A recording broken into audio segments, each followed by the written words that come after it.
My name is Andrew, and I'm a 28-year-old office worker. I don't mean to brag, but I work for a large trading company, so my annual salary is much higher than that of other men my age. As for me, well, 2 years ago I married my wife Diana.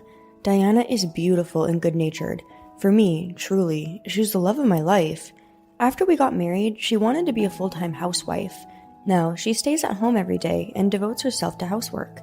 Our marriage is going well, and if things keep going like this, it's only a matter of time before we have children. I had been thinking about it, but one day when I came back from a business trip, I felt a strange sense of unease. "Honey, I'm home." "What? Oh, what's that smell?" Welcome back. What happened to make your nose twitch like that? "Oh, nothing. It must be my imagination." Oh, that's strange. You must be tired from your business trip. Why don't you get some rest? From the moment I walked into the house, I could faintly smell something I've never smelled before, and it's a bit of a discomforting smell.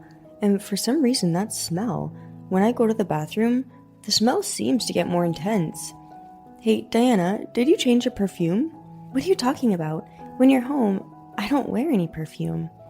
I was curious, so I asked my wife about it, but Diana gave me a blank stare. But at the time, I thought it was just my imagination, so I decided to go to sleep. Since then, I've been on similar business trips. When I am away from home for a long period, or when I'm working overtime and come home late, it became a thing where I could always smell that smell, until one day I realized that the smell was a man's cologne. What could that possibly mean? Is my wife having an affair with someone and hiding it from me? Once you suspect your wife, that suspicion only grows deeper day by day. Being anxious and concerned, I had no choice. I knew I shouldn't have, but I bought a small camera online. I installed it in my bedroom before my business trip. I decided to leave the house, and when I returned, I checked the camera. My wife was really having an affair. Who is this young man? Diana was completely naked with this ostentatious guy. The sight of my wife in a passionate act, as soon as I saw it in front of my eyes, I felt the world turning pitch black. My beloved wife had betrayed me. After that, I started avoiding my wife. What kind of front should I put on when talking to my wife? I just didn't know anymore. Hey Andrew, something seems off lately. Do you have a fever? My wife reached for my forehead. I brushed her hand away, politely asking her not to touch me. What is it? I'm really worried about you. "I'm sorry. It's all right. Could you leave me alone for a bit?" Oh, sure. Okay, I get it. Do whatever you want. I don't know anymore. I had put my wife in a bad mood, but that's fine with me. She's been sneaking around in the dark, having an affair. The thought of her doing it disgusts me. After that, every time I set up the camera, I would perfectly capture the love scene between my wife and this man. Ultimately, the video that was the last straw was one of the two of them having this conversation. I don't know. Lately, my husband's been acting strange. Maybe he's onto our affair. Seriously? Do you think our affair will be exposed? I'm a bit nervous about that. Well, it gets me excited. Hey, let's do it one more time. Are you serious? Don't you love your husband? He's just an ATM to me. He's not very good at anything else. This coming from his wife. I feel sorry for your husband. Come on, you know I can't take it anymore. Oh, well, on your husband's behalf, I'm going to give it to you good. Shall we? Oh, come on. Don't be so sudden about it. What, you're ready already? At this point, the conversation broke off, and all I could hear were moaning and passionate sounds. In contrast to their excitement, my feelings were getting deflated with each sound. If my wife's affair were just for fun, maybe I could have forgiven her, but this was impossible. Not only does she not love me, but she's treated me for a complete fool, seeing me only as an ATM. If she can treat me like an ATM, then I can do the same to her. It's mutual, isn't it? With a snap, my rational senses were gone. I decided to proceed with preparations to make money from my wife. I decided to purchase several cameras with better image quality than the ones I had used in the past. I paid close attention not only to image quality, but also to the sound quality. I installed the cameras in the bedroom, living room, and dressing room. Then I decided to live in a hotel for a while. "I'm a little tied up at work, honey. I don't think I'm going to be able to make it home. I've rented a room near the office. Could you take care of the house as usual while I'm away?" I see. I understand. Leave the house to me then. I didn't miss the sly smile on my wife's face. I knew that if I told her this, she would invite her lover to the house more often. From the hotel room, I checked the camera footage recorded automatically on the servers. When I checked the video, as expected, I caught her in the act with her lover. After catching them in the act, I decided to post the videos frequently on various online forums. The videos were unstaged. The fact that the videos were amateur videos got a lot of attention. The videos of my wife cheating got a lot of views. Thanks to that, I was able to earn a considerable amount of advertising revenue from the videos. Now, to check on the cameras, I only come home once a week. The rest of the time, I stay in hotels. With the money I make from my wife's body, I spend it on things like going on trips, eating luxurious meals, and spending money extravagantly at will. If I were to divorce my wife in the future, I would lose my savings in the divorce settlement. Since I have plenty of money now, I may as well spend it while I still can. I mean, my wife is having fun with her lover, so I don't feel the slightest bit of guilt with such a wife. Ever since we started to pretend to still be a married couple, when about 6 months had passed, I suddenly received a phone call from my brother-in-law. Andrew, my stupid sister apparently is in an indecent video that seems to have been posted all over the internet. Do you know anything about this? Oh, really? What do you mean by indecent? For now, let's pretend we didn't see it. I can't say much about it, and if you don't know much about it, I can't really ask you more details about it, but both our parents are really pissed off. Oh man, that's quite a tough one. It's crazy to think what will happen now. There's not much we can do, is there? The next weekend, we had planned for both our parents and siblings to gather at our house for a family get-together. No matter how you look at this video, it's definitely my sister. The location seems to be your living room. What is she thinking doing this at this age? Isn't she ashamed? Andrew, I'm really sorry about this. What the hell is this? Well, I don't know anything about this video, and I didn't film any of it either. When the homemade sex videos from the online forums were shown to my wife in front of her family, her face turned bright red with embarrassment and panic. I thought it was a terrible situation. Why is there even a video like this? And this woman is definitely you, Diana. That may be true, but this is hidden camera footage. Someone secretly filmed me. I had no idea about this. The entire family was staring at her with suspicion, a video she didn't remember. Knowing that it was spreading on the internet, my wife became completely shaken. It's time for her to fully regret her infidelity. In other words, in this house, she had to admit that she was sleeping with another man. No, that's not true. Listen to me. You're the woman in that video. That's what it seems like. In short, you've brought men to this house many times, and having sex with them? You're being scolded by your parents now, and you're tensing up with shame and embarrassment. Well, I've known for a while that you were having an affair. I've suspected it for a long time. What do you mean by that? I'm the one who filmed the video. Well, when I posted it online, it got quite a high number of views. Thanks to the video, I made quite a bit of money. Thanks to you. You've got to be kidding me. You wouldn't do something like that to me. What did you say? You're the one who said if the affair were exposed, it would be much more exciting. Well, look at that. The affair is exposed. Does that get you off? You pervert. You probably thought of me as an ATM too, right? If that's the case, it doesn't matter if I treat you like an ATM too. We're even. I'm done with you.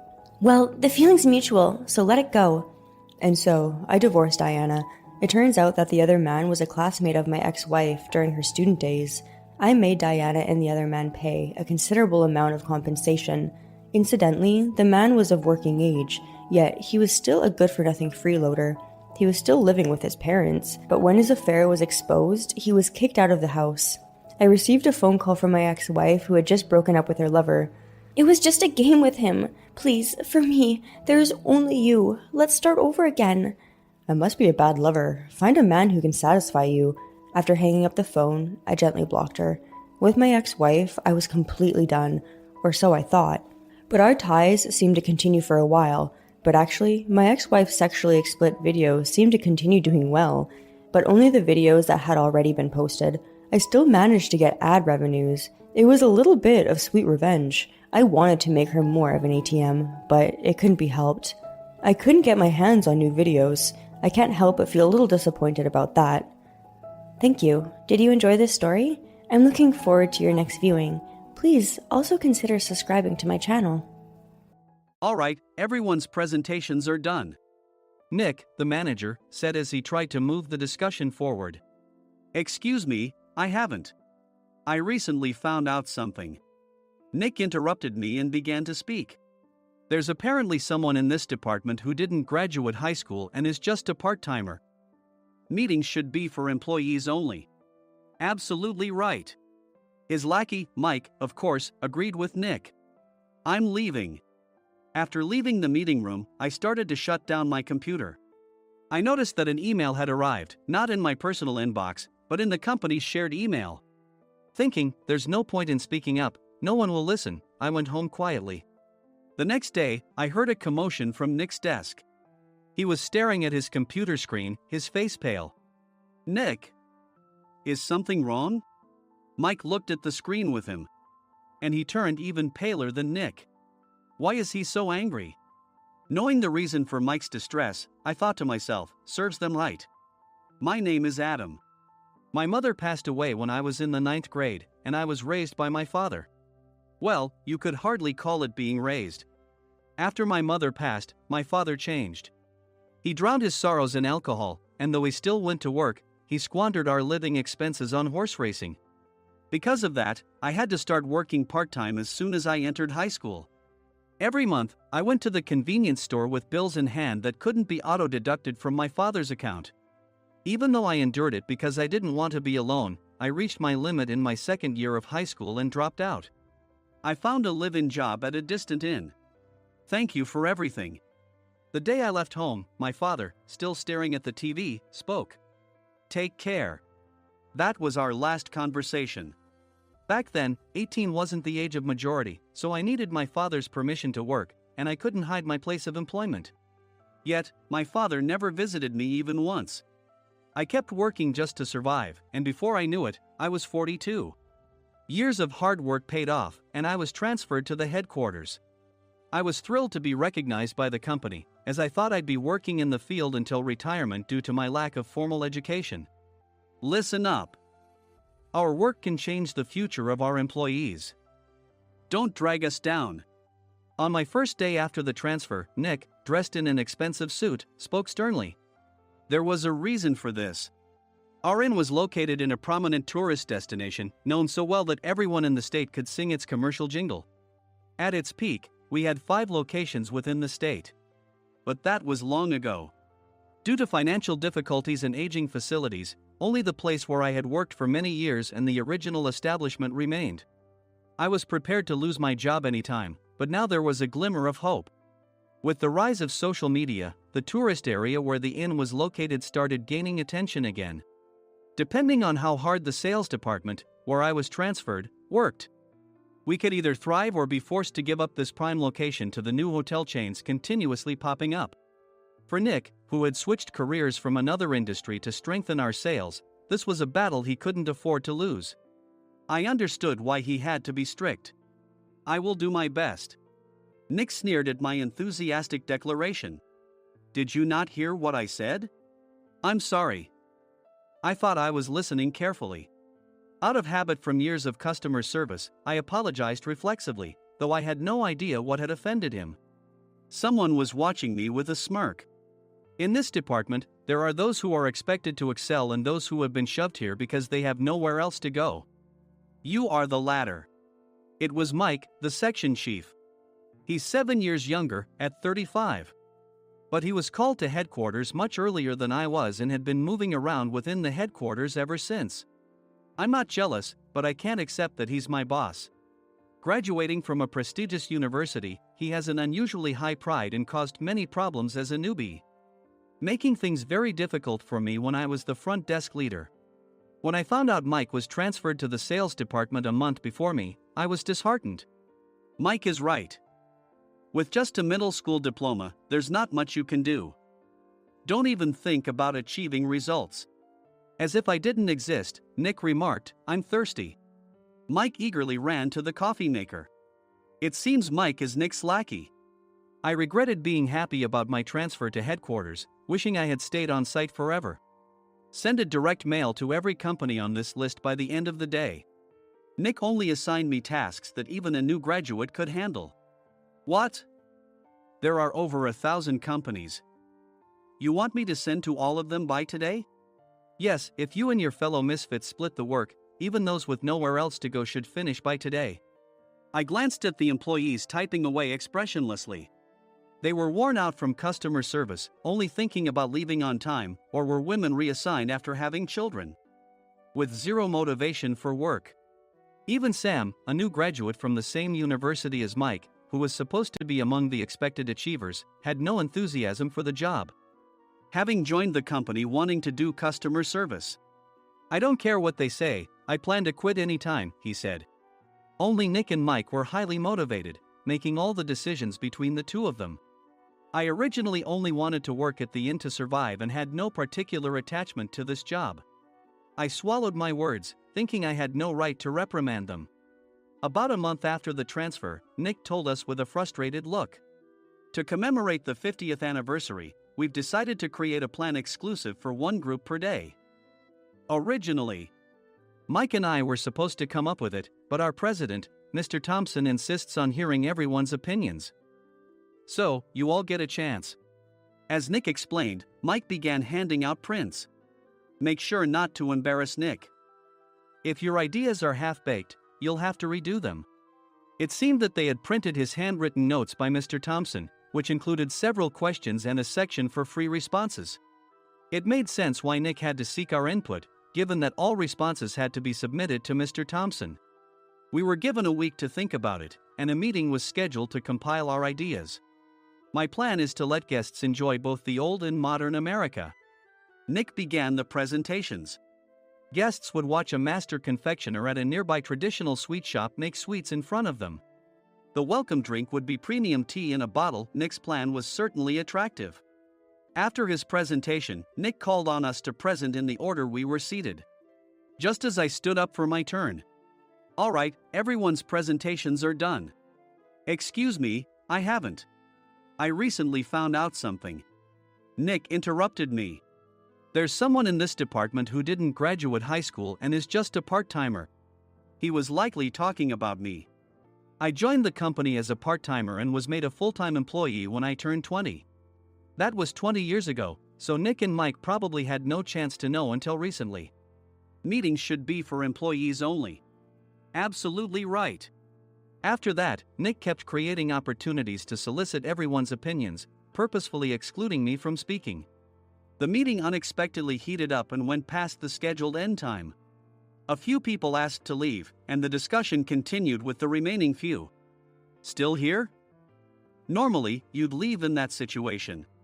Though I had no attachment to the job initially, hearing kind words from customers made me want to make them happier. For someone like me, with nowhere to go, the inn was my home and customer service was my life. I felt pathetic about my current self. "I'm leaving." I left the conference room and started shutting down my computer. I noticed an email had arrived, not in my personal inbox, but in the company's shared email. Thinking no one would listen to what I had to say anyway, I quietly went home. The next day, while preparing the DM as instructed, I heard a commotion from Nick's desk. In his haste to stand up, he hit his knee on the desk. He stared at his computer screen, his face pale. "Nick! What's wrong?" Mike, thinking he should be the first to rush over, approached Nick while still wearing his coat. He peered at the screen with Nick. And he turned even paler than Nick. Why is he so angry?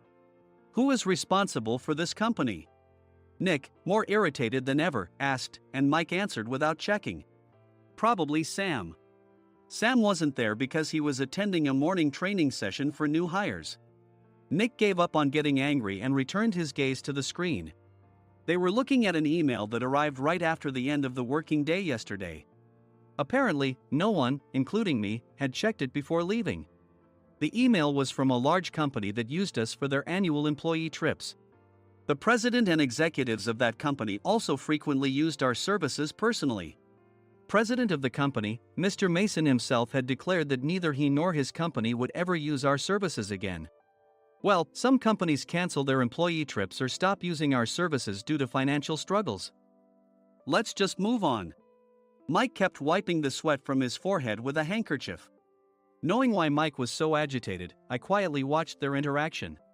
Do you know how much revenue we get from that company? We can find other guests to fill the rooms, but we'll lose the banquet costs, gift shop revenue, rental car fees, and more. Moreover, the gifts were supposed to be prepared by the traditional confectionery shop involved in Nick's proposed plan.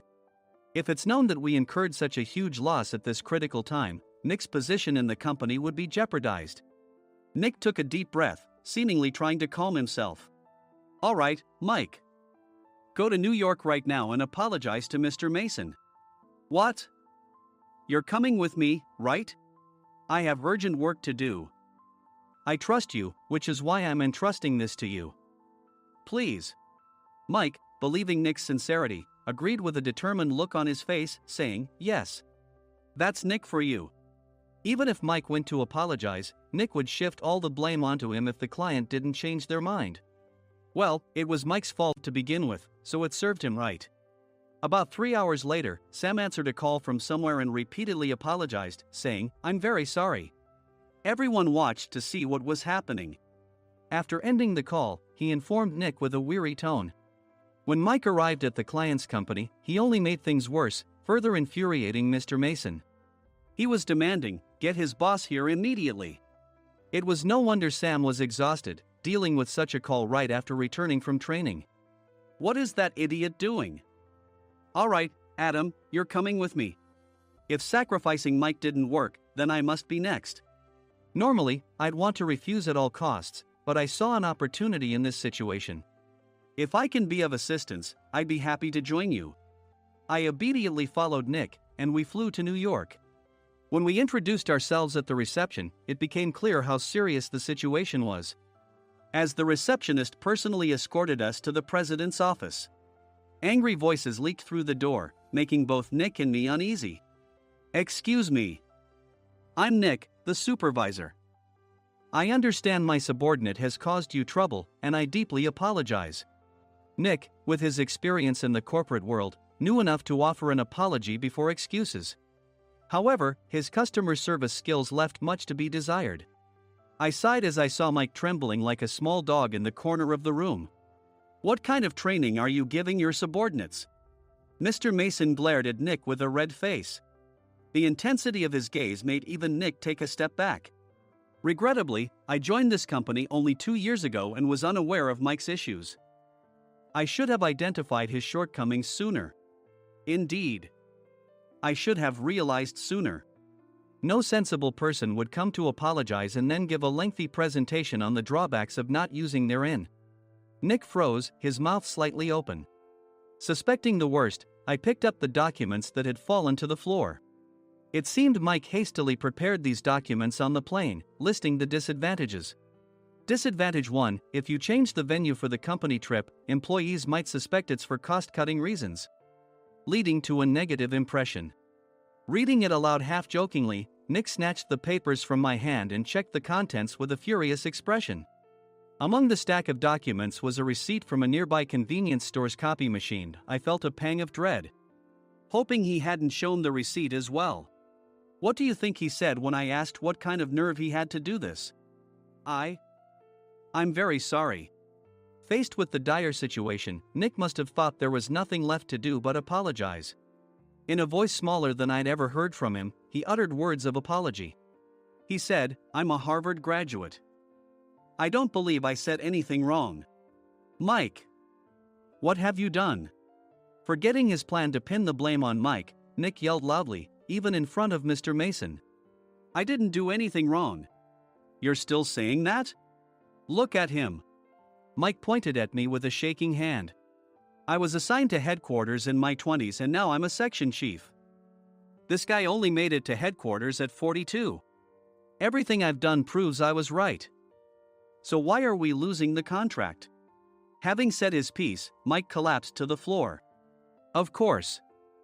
You were sent there because you had nowhere else to go. Mike never expected to hear such words from someone he looked down upon. He lunged at me, and Nick hurriedly stepped in to stop him. Mr. Thompson told me Mike is a quick thinker, and to take good care of him. There's no way he was pushed aside. Don't make things worse here. He didn't say quick thinker, he said only quick-witted, didn't he? I don't remember that part.